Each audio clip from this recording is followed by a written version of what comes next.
and Julie on the phone, is that correct?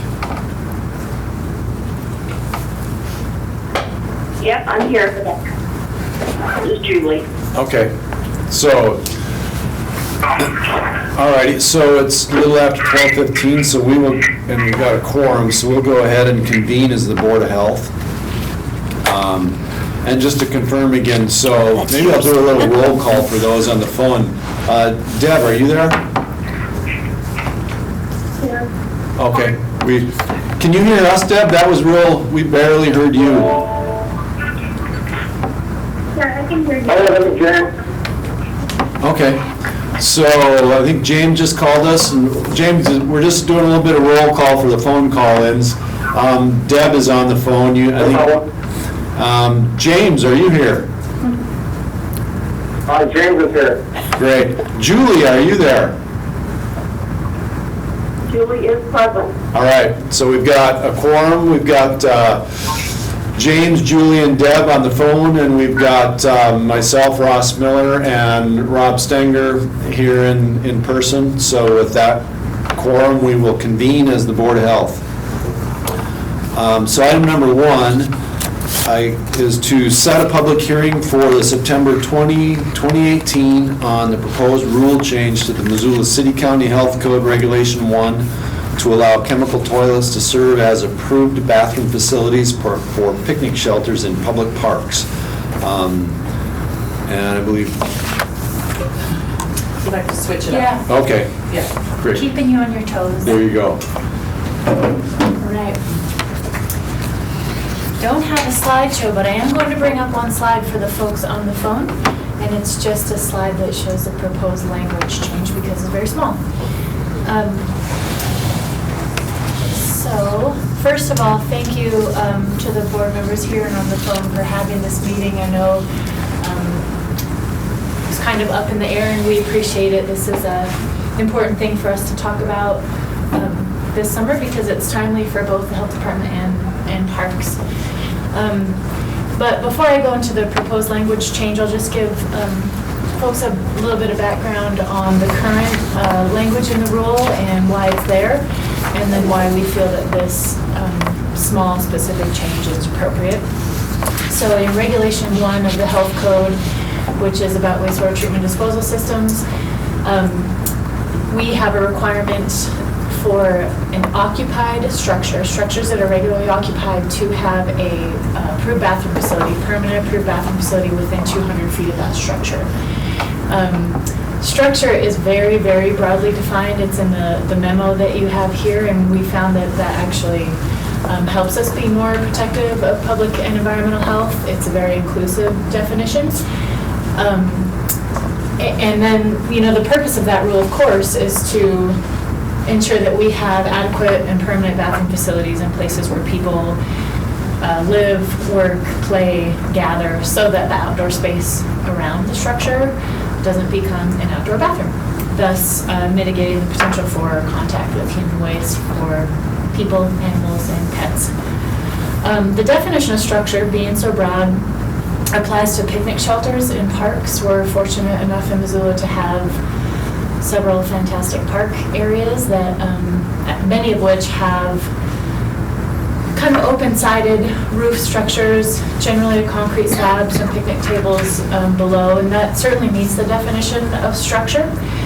The Parks Department agrees that these structures need a bathroom, that people gather there enough that a bathroom facility is needed to keep the parks safe and sanitary and enjoyable for folks. But Parks has also asked the department recently to allow chemical toilets or porta potties, portalets, there's a lot of different names for them, honey buckets I've heard them called, which is interesting, to allow chemical toilets to serve as the approved bathroom facility for those picnic shelters. Both proposed picnic shelters on the horizon are being currently constructed, and the existing picnic shelters that we already have. The health code, the language in the health code, as you can see here in black, pretty sharply limits where chemical toilets can be used, and it's for temporary events or construction sites, or of course at locations where a permanent bathroom facility isn't required. Good example of that would be out on a golf course or maybe at a trailhead where there's not a structure, but there's certainly need and requests for bathroom facilities. And the reason that we limit the use of chemical toilets in the county is because there are just simply drawbacks to chemical toilets that you don't find with permanent facilities. A big one being that they're not permanent. So at any one point, the chemical toilets could go away, and then you would end up with a space or a structure without safe and sanitary place to go to the bathroom. The other thing that we have found is that it's expensive to maintain and pump out the chemical toilets, and it can result in unexpected financial burdens to folks who want to use them on a more permanent basis, and which then could, of course, result in the chemical toilets being taken away. If you can't afford it, you can't have it. And they just take a different amount of maintenance. So the waste isn't carried away like it is with a lot of permanent bathrooms, so they have to be pumped out to prevent contact with sewage. They can be tipped over, they can leak. So we have had some not excellent use of chemical toilets, and that is the reasons why we want to keep the limitations for the most part and just expand the allowances for chemical toilets in this specific instance. The reason we're proposing this specific expansion of chemical toilet use is that we recognize that parks are unique. They operate under a different set of circumstances that we don't find at many other structures. They're open 24 hours a day for the most part, or accessible at least. People don't pay a fee. There's not often specific events or gatherings. The Parks Department is a public entity, and so we always hope that the funding stream is more consistent than it would be for a private business or a private property owner. Parks also has some good reasons and some design goals that they like to adhere to that makes chemical toilets much more in line with their vision for the parks. Donna Goppler is here, thankfully, because she can talk about CPTED principles. And CPTED is an acronym for Crime Prevention Through Environmental Design. And for the reasons that Donna will share, chemical toilets just fit that bill a lot better. On the public health side of things, one of the big reasons that we're supporting this proposed change is because chemical toilets end up being more available during more hours of the day and overnight than the permanent bathroom facilities at the parks, the vault toilets or the flush toilets, which are for reasons like bad behavior in those facilities are locked during the night and even for extended portions of time if they are vandalized or damaged in some way. The chemical toilets can be cleaned up easier, swapped out easier, you generally don't sleep in them, that kind of thing. But Donna can provide a lot more information on that. So already, to kind of wrap up, the health code allows chemical toilets to supplement approved bathroom facilities, and it also allows them to be in locations where approved facilities are not required. But the rule change would give specifically public parks that are owned and operated by the city or county the ability to use chemical toilets in association with their picnic shelters. At the same time, the proposed change doesn't open it up further than that. So if public parks was to build like an amphitheater or a grandstand or an arena of some sort where it's a larger facilities and permanent bathrooms are needed, it still requires that. So for folks on the phone, I'm not sure if you have the memo in front of you, but I'll just read the proposed change. The current language is chemical toilets may be used for temporary events, construction sites, and at other locations where a permanent system is not required. Chemical toilets may not be used to serve as a permanent sewer system for structures.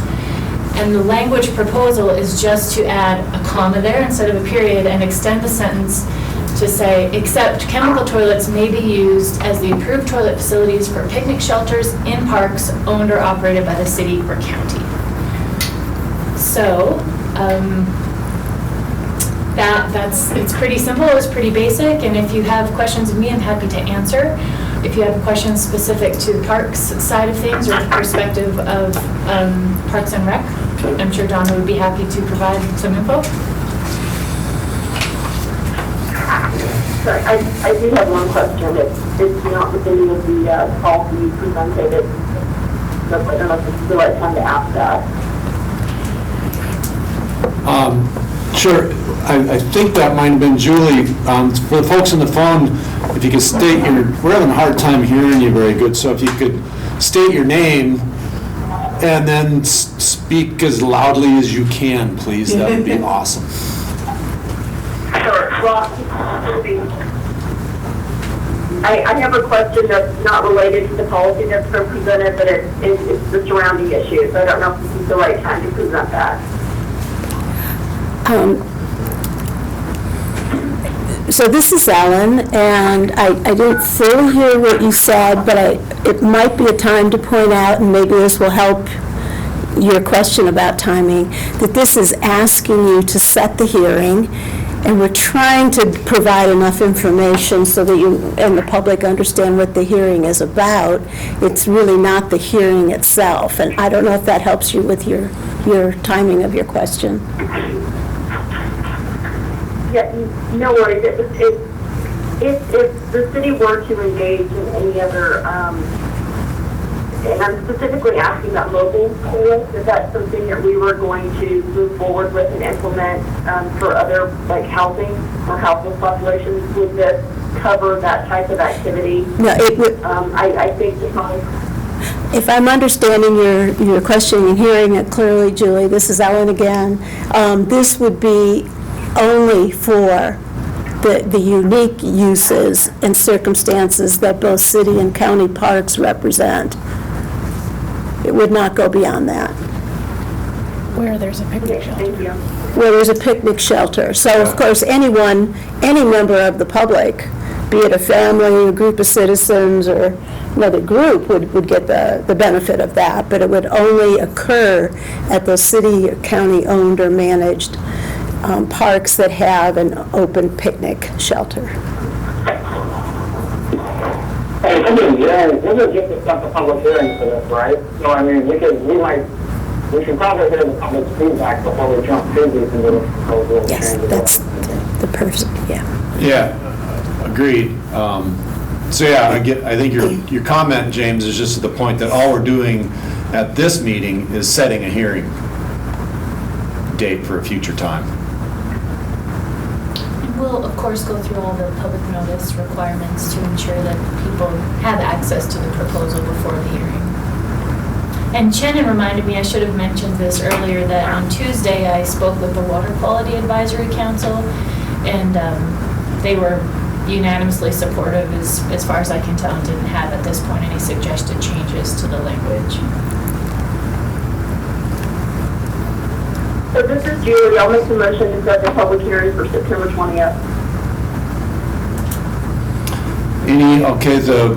We've got a motion in front of the board.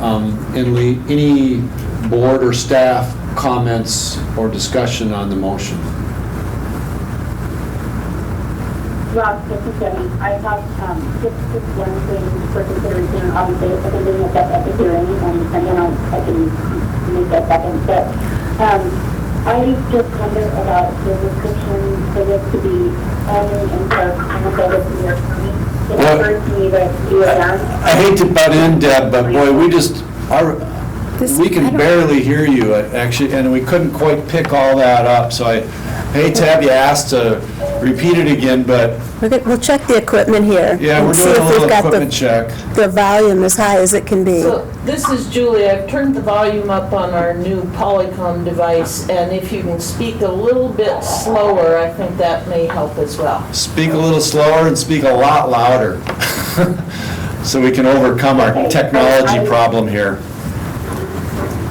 I can assure you that I am very loudly online. Okay. I don't doubt that. I mean, we're dealing with a technology problem on our end. We're just trying to overcome it. So I'll just hold my comment for the hearing, and I'll second Julie's motion. Okay, all right. Any other board or staff comments or discussion on the motion? Would this be the time for parks? Or would that be public? Well, I think parks could either come in under board or staff or public, but is there any other comments or discussion on the motion? I have one question. I assume then they'll have, So Don, if you could come up and state your name so we can get it into the record.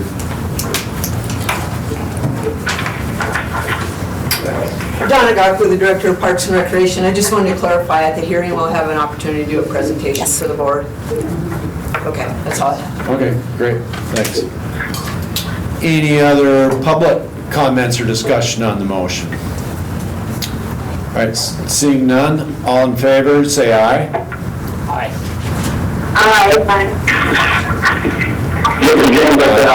Okay, I think I just counted 5 ayes, which is a unanimous vote.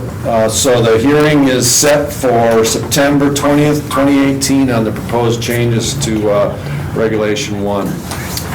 All right, Thanks again. I for think meeting so. and Right. hearing us out. Yeah. thank you. So Thanks. thanks, everybody. Under other- The item 2 on the agenda is to approve the July 19th, 2018 minutes. And those minutes are not available. And We'll we- have them at September 20 meeting. Okay, so that wraps up all of our action items, and with that, we'll just go straight to public comments on items not on the agenda.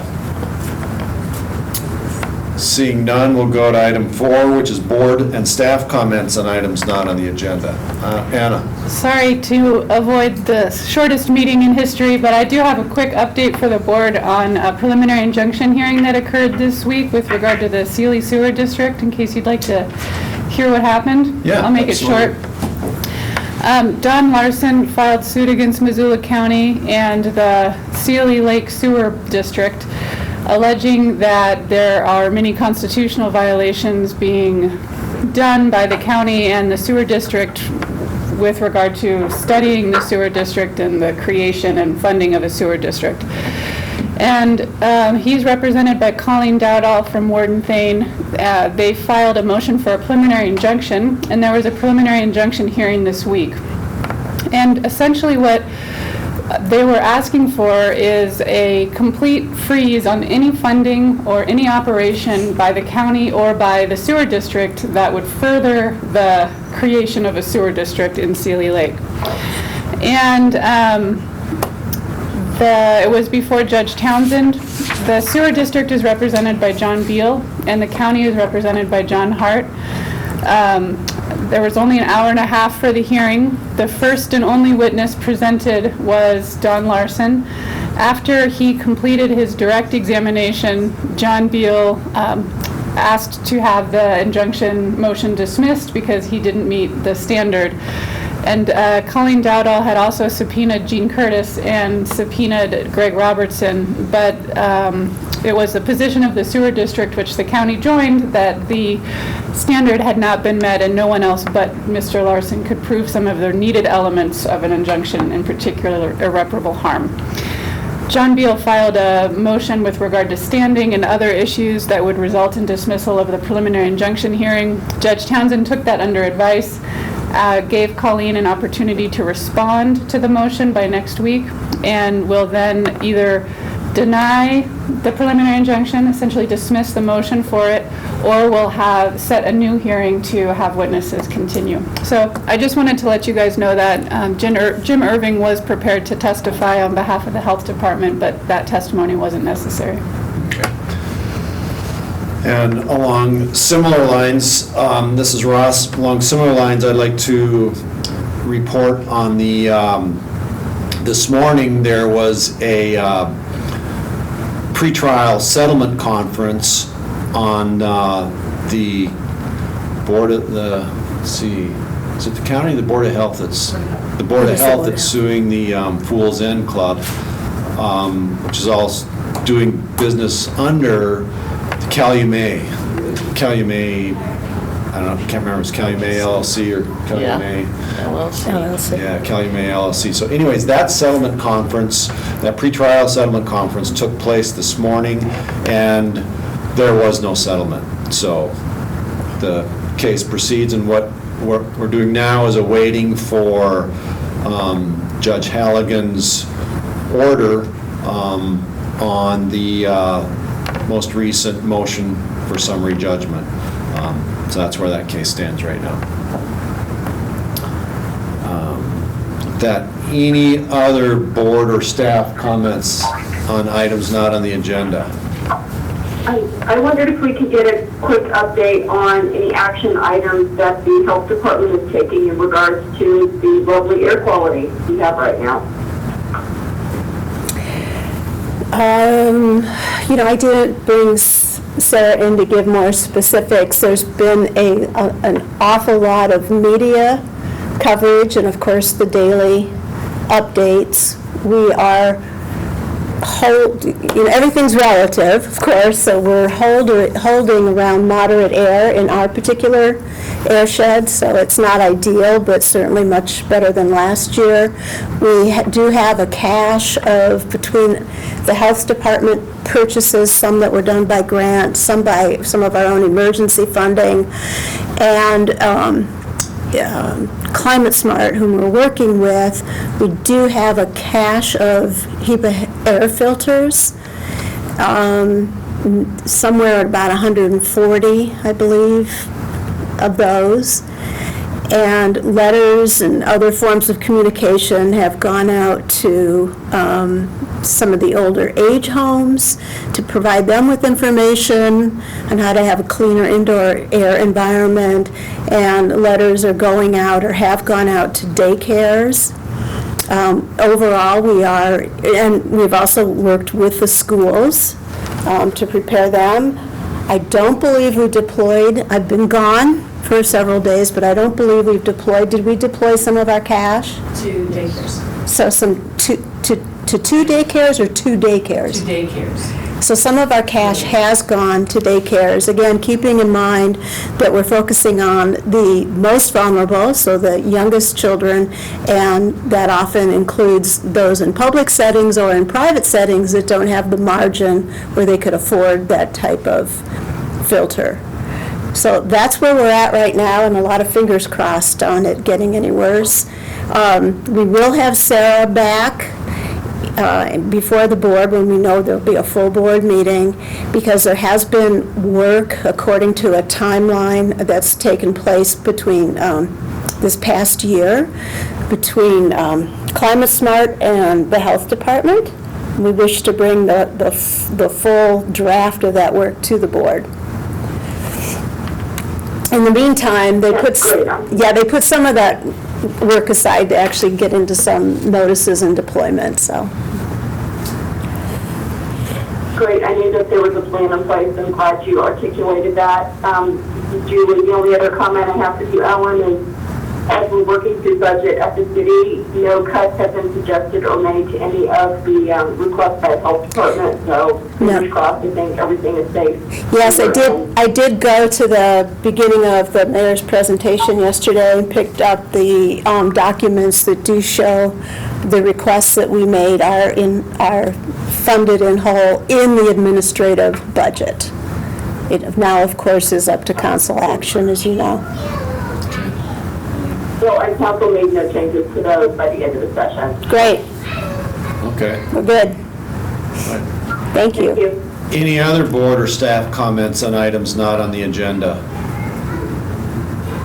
This is Julie James. You should have an email from me if you have a chance before 11:30 a.m. tomorrow to let Kathy and I know what your food order is for next Monday's meeting. That will be helpful.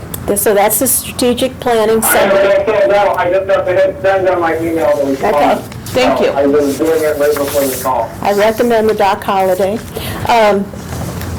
Yes, so the rest of the board members would keep their eyes open over what's really going to be a quick turnaround between the subcommittee meeting and the actual planning session on September 5th.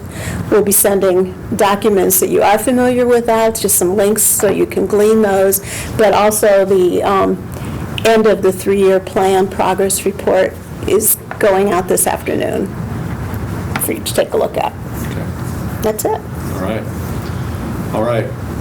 Any other board or staff comments on items not on the agenda? All right, seeing none, we will adjourn as the Board of Health, and we do not have, and the Water Quality District Board and the Air Pollution Control Board, both those meetings have been canceled, so at this point, we then adjourn as all board meetings, as all boards.